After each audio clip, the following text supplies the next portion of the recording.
Unlock buttery smooth footage with your Sony A1 Ronin-sc by following these essential setup steps.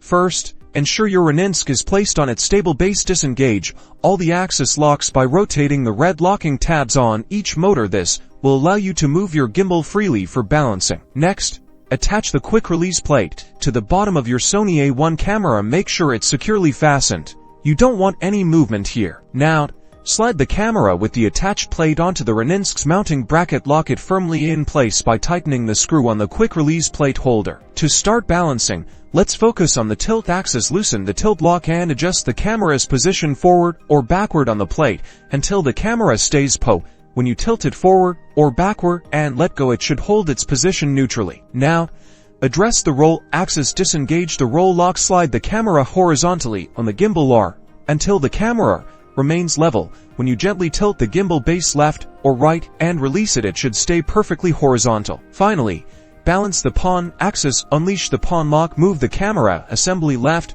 or right on the horizontal bar until the camera stays in place. When you rotate the gimbal handle without any drift, this ensures smooth panning. Connect the appropriate camera control cable from your Ronin-sc to the multi-terminal port on your Sony A1. Also, connect the power cable if needed for your setup. Insert the intelligent battery into the base of the Ronin-sc handle. A full charge is always recommended for optimal performance. Power on your Ronin-sc. Use the control joystick to test the smooth movement of each axis. You can also cycle through different gimbal modes using the mode button to familiarize yourself with their behavior. For advanced control, download the DJI Ronin app and connect your smartphone to the Ronin-sc via Bluetooth. Within the app, you can calibrate the gimbal, adjust motor strength, and even fine-tune camera response for your Sony A1. With your Ronin-sc perfectly balanced and configured for your Sony A1, you're ready to capture stunning, professional-grade video. Happy filming!